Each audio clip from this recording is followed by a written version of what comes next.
440 কোটি ইডির কিন্তু তদন্ত ইতিমধ্যেই শুরু হয়েছে। অভিষেক বন্দ্যোপাধ্যায়ের একটা কানেকশন আছে।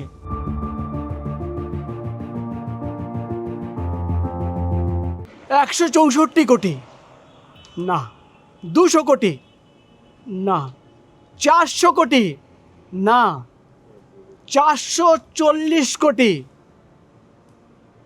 আপনারা ভাবছেন যে প্রকাশ সিনহা পাগল হয়ে গেছে।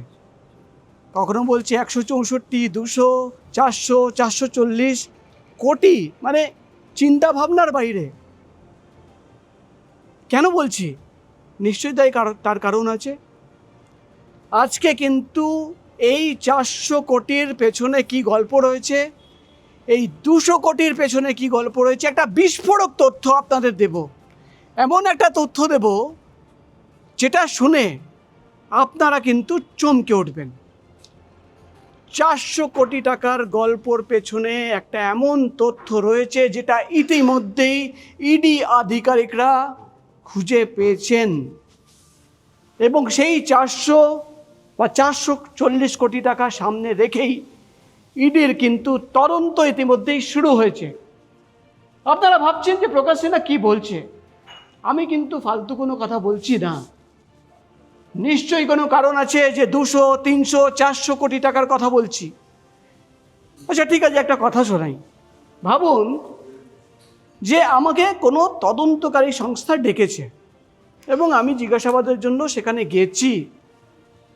জিজ্ঞাসাবাদের পরে বেরোলাম এবং 24 ঘন্টার মধ্যেই একটা অ্যাকাউন্ট থেকে 200 কোটি টাকা ট্রান্সফার হয়ে গেল আর একটা অ্যাকাউন্টে। ভালো করে দেখবেন এই রিপোর্ট বন্ধুরা, খুব ইন্টারেস্টিং রিপোর্ট, বিস্ফোরক তথ্য রয়েছে। আপনারা দেখছেন দ্য বং ভয়েস, আমি প্রকাশ সিনহা, সেগমেন্টের নাম প্রকাশ বলছি। আমাদের আজকের বিষয় হচ্ছে ইডির জিজ্ঞাসাবাদের 24 ঘন্টার মধ্যে 200 কোটি ট্রান্সফার। কেন? প্রকাশ বলছি সেগমেন্টের নাম, এবং আপনারা দেখতে পাচ্ছেন অভিষেক বন্দ্যোপাধ্যায়ের ছবি। নিশ্চয়ই এই 400 কোটি টাকার সঙ্গে অভিষেক বন্দ্যোপাধ্যায়ের একটা কানেকশন আছে। জানতে চান কি? একটা বিস্ফোরক তথ্য পেয়েছি, ইডির সূত্রের খবর, এবং যে তথ্য আপনাদের সামনে রাখছি এটা কিন্তু আমার নয়, ইডির খবর। স্লাইড যদি চেঞ্জ করি, অভিষেক বন্দ্যোপাধ্যায় তিনি কিন্তু যেদিন ইডির অফিসে যান 15ই জুন, আপনাদের মনে থাকবে এই বছরের 15ই জুন, প্রায় 1.5 মাস আগে, তাকে কিন্তু প্রাথমিক নিয়োগ দুর্নীতি মামলায় তলব করা হয়েছিল। তাকে একাধিক প্রশ্ন করা হয়, অনেক কিছু তার কাছ থেকে জানতে চাওয়া হয়। এই সিজিও কমপ্লেক্স আমরা দেখতে পাচ্ছি, এই সিজিও কমপ্লেক্সের ঠিক সামনে যেটা দেখতে পাচ্ছেন এখানে ইডি অফিস। কিন্তু এমন কি তথ্য রয়েছে যেটা নিয়ে আমাকে এই সেগমেন্ট করতে হলো? প্রকাশ বলছি, এভাবে বোঝাতে পারবো না। আমি আপনাদের ভালো করে বোঝাচ্ছি। ভালো করে দেখবেন বন্ধুরা, ভালো করে দেখবেন। ধরে নিন একটা ব্যাংক অ্যাকাউন্ট রয়েছে, সেই ব্যাংক অ্যাকাউন্ট ঠিক আছে, এইচডিএফসির ব্যাংক অ্যাকাউন্ট থেকে আর একটা এইচডিএফসির ব্যাংক অ্যাকাউন্টে চলে গেল, ট্রান্সফার হলো 200 কোটি টাকা। এবার আপনি বলছেন হতেই পারে। না বন্ধুরা, এটা খুব নর্মাল ট্রান্সফার ছিল না। নর্মাল ট্রান্সফার থাকলে আমি কিন্তু এটা খবর করতাম না, বা আপনাদের সঙ্গে এটা নিয়ে সেগমেন্ট তৈরি করতাম না। যে অ্যাকাউন্ট থেকে ট্রান্সফার হলো টাকা সেটা তৃণমূল কংগ্রেসের অ্যাকাউন্ট, টিএমসির অ্যাকাউন্ট, এবং যে অ্যাকাউন্টে ট্রান্সফার হলো সেটাও কিন্তু টিএমসির অ্যাকাউন্ট, তৃণমূল কংগ্রেসের অ্যাকাউন্ট। আপনারা বলবেন যে হতেই পারে, তৃণমূল কংগ্রেসের অ্যাকাউন্ট থেকে তৃণমূল কংগ্রেসের অ্যাকাউন্টে ট্রান্সফার হলো, তাতে আপত্তি কী? বন্ধুরা, এখানেই তো খেলা। এমনি এমনি তো আমি এই সেগমেন্ট করছি না। ইডি সূত্রের খবর, 15ই জুন যেদিন অভিষেক বন্দ্যোপাধ্যায়কে প্রাথমিক নিয়োগ দুর্নীতি মামলায় ইডি আধিকারিকরা জিজ্ঞাসাবাদ করেন, এবং তারপরেই আপনারা জানেন যে তৃণমূল কংগ্রেসের অ্যাকাউন্ট সংক্রান্ত তথ্য সামনে রেখে তদন্ত শুরু হয়ে যায়। ইডির তরফে যে চাঞ্চল্যকর দাবি করা হচ্ছে যে 15ই জুন যেদিন অভিষেক বন্দ্যোপাধ্যায়কে জিজ্ঞাসাবাদ করা হয়েছে তার ঠিক 24 ঘন্টার মধ্যে অর্থাৎ 16ই জুন এই 200 কোটি টাকা ট্রান্সফার হয়েছে। আবার স্বাভাবিক প্রশ্ন যে হয়েছে তো হয়েছে কি, তৃণমূলের অ্যাকাউন্ট থেকে তৃণমূলের অ্যাকাউন্টে গেছে না। বন্ধুরা, এখানেই খেলা। ইডি সূত্রের খবর, তারা দেখছেন যে যেদিন অভিষেক বন্দ্যোপাধ্যায়কে তারা জিজ্ঞাসাবাদ করলেন তার 24 ঘন্টার মধ্যেই তৃণমূল কংগ্রেসের যে অ্যাকাউন্ট থেকেই টাকা ট্রান্সফার হচ্ছে, এই অ্যাকাউন্টটা হচ্ছে সল্টলেক ব্রাঞ্চে, সল্টলেক ব্রাঞ্চ এইচডিএফসি ব্যাংক। এবং যে অ্যাকাউন্টে টাকা ট্রান্সফার হচ্ছে সেটাও কিন্তু তৃণমূল কংগ্রেসের অ্যাকাউন্ট। সেই অ্যাকাউন্ট হচ্ছে সেন্ট্রাল প্লাজা এইচডিএফসি ব্যাংক, একই ব্যাংক, কিন্তু সল্টলেক থেকে সেন্ট্রাল প্লাজায় ট্রান্সফার হয়েছে। আবার প্রশ্ন যে তাহলে কি, খেলাটা এখানেই বন্ধুরা। ইডি আধিকারিকরা দাবি করছেন যে অ্যাকাউন্টে টাকা আগে ছিল তার সিগনেটারি তৃণমূল কংগ্রেসের একজন অন্য নেতা ছিলেন, একজন শীর্ষ নেতা, যিনি সাইন করলেই কিন্তু টাকা বেরোবে বা তার সাইন এই অ্যাকাউন্টে মান্য। কিন্তু যে অ্যাকাউন্টে ট্রান্সফার করা হলো টাকা, সেই অ্যাকাউন্টের সিগনেটারি হচ্ছেন অভিষেক বন্দ্যোপাধ্যায় অর্থাৎ এবি। যেদিন ইডি আধিকারিকরা অভিষেক বন্দ্যোপাধ্যায়কে জিজ্ঞাসাবাদ করেছেন তার 24 ঘন্টার মধ্যে তৃণমূল কংগ্রেসের একটা অ্যাকাউন্ট যার সিগনেটারি তৃণমূল কংগ্রেসের অন্য একজন নেতা, সেই অ্যাকাউন্ট থেকে তৃণমূল কংগ্রেসের সেন্ট্রাল প্লাজার অ্যাকাউন্টে ট্রান্সফার করা হলো, যার সিগনেটারি হচ্ছেন অভিষেক বন্দ্যোপাধ্যায়। এটা নিয়ে কিন্তু প্রশ্ন উঠছে। ইডি আধিকারিকরা এটাকেই কিন্তু মানি লন্ডারিং ভাবছেন। কেন তৃণমূল কংগ্রেসের একটা অ্যাকাউন্ট থেকে আর একটা অ্যাকাউন্টে টাকা ট্রান্সফার করা হবে রাতারাতি?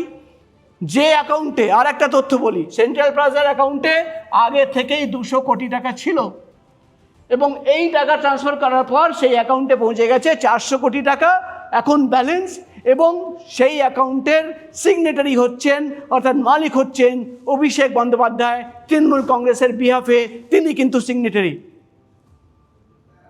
অর্থাৎ একদিকে ইডি জিজ্ঞাসাবাদ করছে, অন্যদিকে অভিষেক বন্দ্যোপাধ্যায় টাকা সরাচ্ছেন।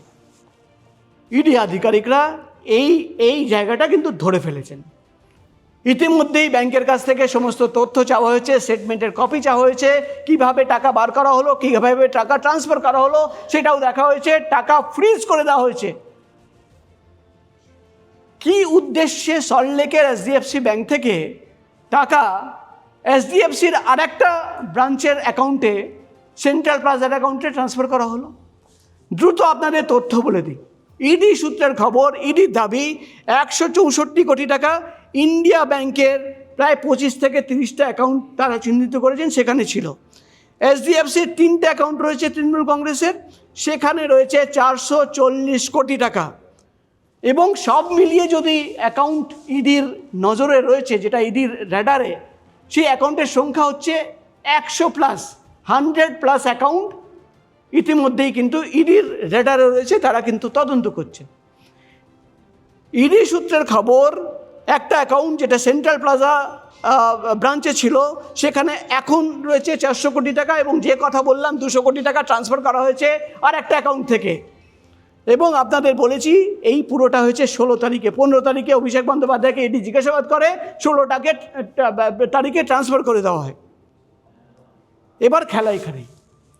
ইডি আধিকারিকরা তাদের প্রশ্ন বা তাদের তদন্তর বিষয়ে, যে একদিকে তৃণমূলে দুটো ভাগ হয়ে গেছে, ঋতব্রত তৃণমূল এবং কালীঘাট তৃণমূল। তাহলে এই যে টাকা ট্রান্সফার করা হলো তৃণমূলের একটা অ্যাকাউন্ট থেকে আর একটা অ্যাকাউন্টে, তার উদ্দেশ্য কী ছিল? তার উদ্দেশ্য কি এটা ছিল যে টাকা সরিয়ে নিয়ে এমন একটা অ্যাকাউন্টে রেখে দেওয়া যার সিগনেটারি আমি, এবং অভিষেক ব্যানার্জি যখন চাইবেন সেই টাকা বার করে অন্য জায়গায় পাঠাবেন বা ইউজ করতে পারবেন? কিন্তু ইডি তো খেলা ধরে ফেললো। ইডি কী করলো? পুরো টাকাটাই ফ্রিজ করে দিল, ট্রানজ্যাকশনই হবে না। নাকি এই যে ঋতব্রত তৃণমূল, একসময় মনে আছে এই যে চলছিল যে টাকা কার হবে, এই যে তৃণমূল কংগ্রেসের অ্যাকাউন্ট কার দখলে থাকবে, তাহলে কি ঋতব্রত তৃণমূলের দখলে এই যদি অ্যাকাউন্ট চলে যায় তাহলে পুরো টাকাটা তাদের হয়ে যাবে? তাই জন্য কি এই খেলা? এবং অভিষেক বন্দ্যোপাধ্যায় সেই নেতার ওপরে ভরসা রাখতে পারছিলেন না যিনি সল্টলেকের HDFC ব্যাংকের অ্যাকাউন্টের সিগনেটারি ছিলেন। তিনি এখনও কিন্তু এই তৃণমূল কংগ্রেসেই রয়েছেন, কালীঘাট তৃণমূল কংগ্রেসের একজন অংশই রয়েছেন। তাহলে কি তার উপরে ভরসা ছিল না? তাই জন্য কি এমন একটা অ্যাকাউন্ট যার সিগনেটারি তিনি ছিলেন সেখান থেকে টাকা বার করে নিজের একটা অ্যাকাউন্ট যেখানে সিগনেটারি শুধুমাত্র অভিষেক বন্দ্যোপাধ্যায়, সেই অ্যাকাউন্টে পাঠানো হলো?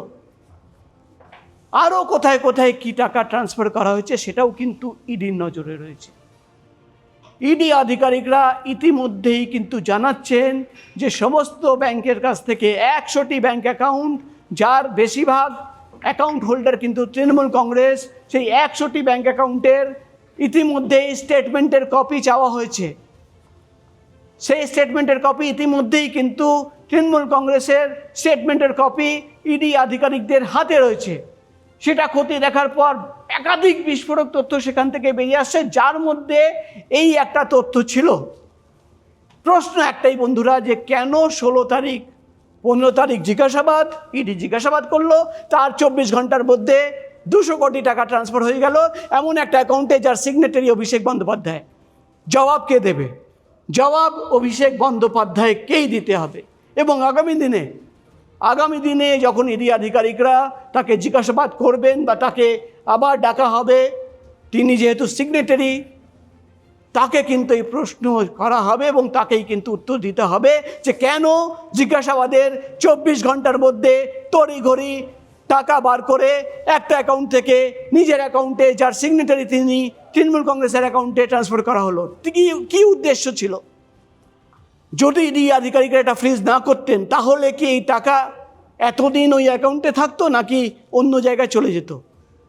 টাকা তো অভিষেক বন্দ্যোপাধ্যায় বা তৃণমূল কংগ্রেস বা মমতা বন্দ্যোপাধ্যায় না, টাকা হচ্ছে জনগণের। পার্টির সোর্স অফ ইনকাম কি? পার্টির সোর্স অফ ইনকাম হচ্ছে ডোনেশন, পার্টির সোর্স অফ ইনকাম হচ্ছে মেম্বারশিপ যারা দেয় এবং সাধারণ মানুষ যে ভালোবেসে দলকে দেয় বা বিভিন্ন জায়গা থেকে ডোনেশন আসে। সেই টাকা এমন একটা অ্যাকাউন্টে ট্রান্সফার করা যার সিগনেটারি শুধুমাত্র আমি, এবং আমি চাইলেই কিন্তু সেই টাকা কারোর কাছে যাবে, আমি না চাইলে যাবে না। উদ্দেশ্য কিন্তু বোঝাই যাচ্ছে। আমরা এই বিস্ফোরক তথ্য আপনাদের সঙ্গে শেয়ার করলাম। ইডি সূত্রের খবর, ইডির দাবি, এবং আগামী দিনে কিন্তু আরও কিট আপডেট এই বিষয় নিয়ে আসে, সেটা নিয়েও আমরা কিন্তু কথা বলবো। আপনারা দেখছিলেন দ্য বং ভয়েস, আমি ছিলাম প্রকাশ সিনহা, সেগমেন্টের নাম প্রকাশ বলছি। এবং আগামী দিনেও কিন্তু এই ধরনের বিস্ফোরক তথ্য, বিস্ফোরক অ্যাকাউন্ট সংক্রান্ত আরও একাধিক তথ্য রয়েছে, যেটা কিন্তু আজকে বললাম না, আগামী দিনে আরও বলবো। এই অ্যাকাউন্টে কিন্তু আরও অনেক কিছু লুকিয়ে রয়েছে। আগামী দিনের সঙ্গে থাকবেন। আমাদের the Bong voice channel, YouTube, Facebook, Instagram channel follow করবেন, সাবস্ক্রাইব করবেন এবং কমেন্ট করে নিশ্চয়ই জানাবেন যে প্রতিবেদন কেমন লাগলো এবং আগামী দিনে আর কি দেখতে চান আপনারা। এবং এই ভিডিওকে বেশি করে শেয়ার করবেন যাতে জনগণ দেখুক কত 15 বছরে যা হয়েছে এই রাজ্যে, তার তদন্ত করতে গিয়ে আরও কী কী বেরিয়ে আসছে, তার মধ্যে কিন্তু প্রত্যেকটা লাইনে খবর আছে এবং আগামী দিনে প্রত্যেকটি খবর আপনাদের কাছে পৌঁছে দেব। কথা দিলাম, আমি প্রকাশ সিনহা। সঙ্গে থাকবেন। নমস্কার।